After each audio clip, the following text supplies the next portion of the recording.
Hello, everyone. Welcome to Common Touch of Fantasy. My name is Paul, and welcome to my weekly wrap up. I usually do full reviews of each book, but I'm a little behind and I'm going out of town tomorrow, so I just kind of wanted to get this stuff done so I don't have to think about it when I get back. So without further ado, here are the things that I read this last week and a little bit into the previous week as well.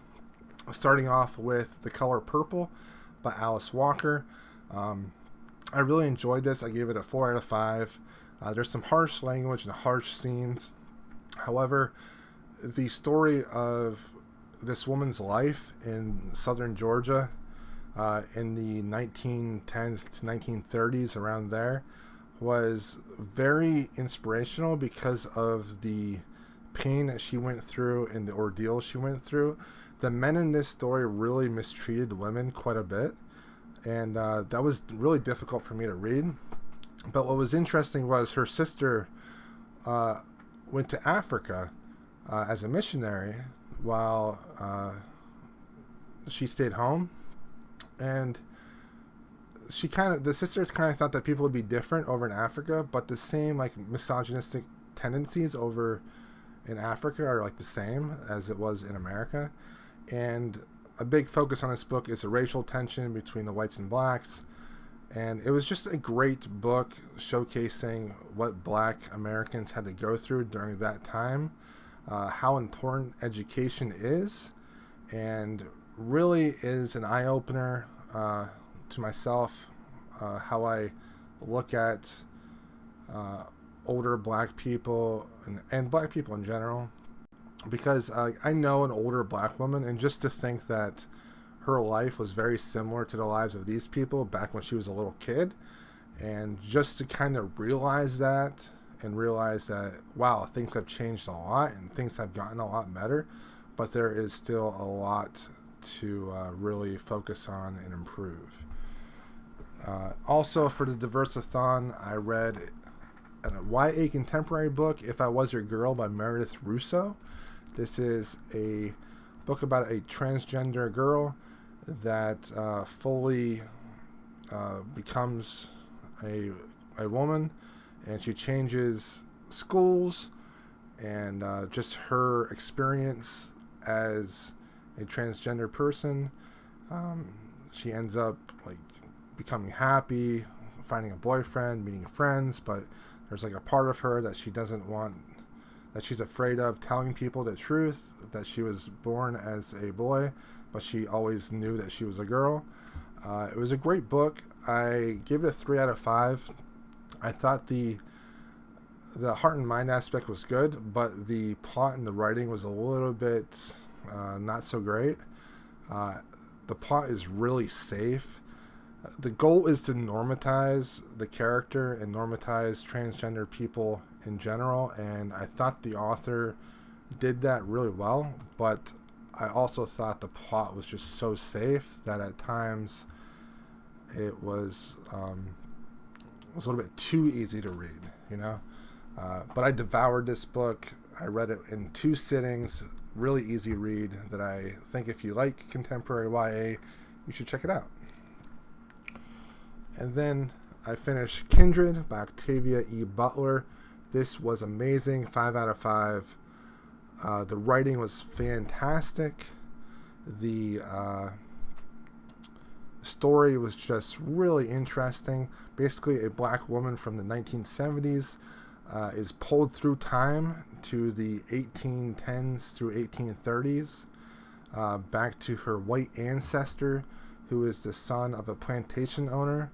And the plantation owner has a bunch of slaves, so there's a bunch of interesting racial discussions in this book. What's amazing is how strong these men and women are who are treated like property. The mental fortitude of these slaves is just amazing. They have such spirit and will, and very eye-opening. What's very interesting about this book is that her white husband goes back with her, and then he has like this weird culture exchange as well, and he has to pretend that he is the master of his own wife, and it's just a very interesting book. Highly recommend it. It makes you think, and what was so cool about this was that the past was where I live.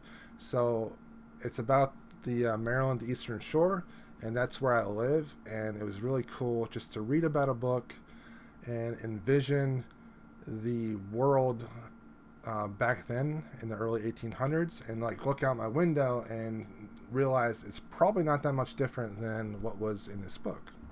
So really good, great writing. Octavia E. Butler is on my list of authors to buy all her books now.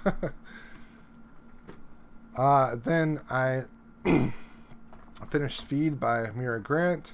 This is a great audiobook. It is a zombie book, but the zombies are used as a plot device. The zombies are only like a third of the population, so the majority of people survived, but now everything is quarantined, everything is regulated, people have to have a ton of blood tests, and it's just a very, really interesting world that Mira Grant set up. And it follows these bloggers as they go on the presidential primary campaign, and it's just a great book with an amazing female protagonist that really cares about her job and getting the truth out to people. And because of this amazing female character that is so inspiring to me, because she has no excuses for who she is. She knows what she loves. She knows what is important to her, and she just does it. I ended up giving this a 5 out of 5 because of her character. Her character was probably my favorite female character I've read, at least this year, if not top 5 all time. And that her name's Georgia, and she's awesome. So Feed by Mira Grant, audiobook, has a dual narrator, so check this out if you're looking for a new audiobook. I really liked it a lot. I got it off of Overdrive, so check it out on Overdrive. I was late on doing a comic review this week as well. Seven to Eternity was my favorite comic of this week. It's by Rick Remender and Jerome Opena.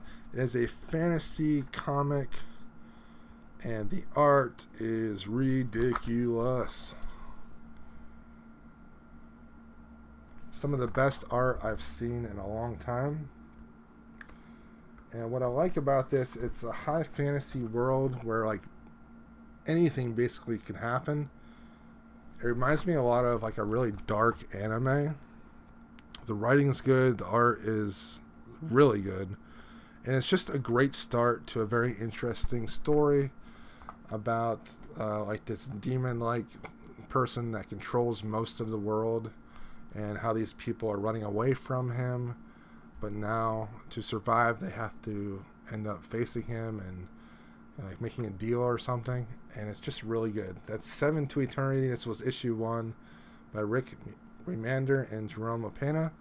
Highly recommend it. I finished volume 2 of Batman as well. Really good. The City of Owls. It ends the Court of Owls story arc, and this is by Greg Capullo, Scott Snyder, and it was just really great, and I like the ending and the arc in general.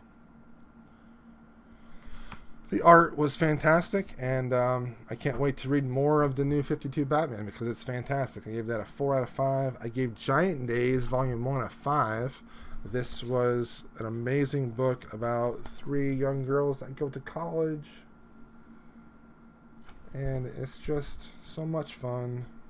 Reminds me of college.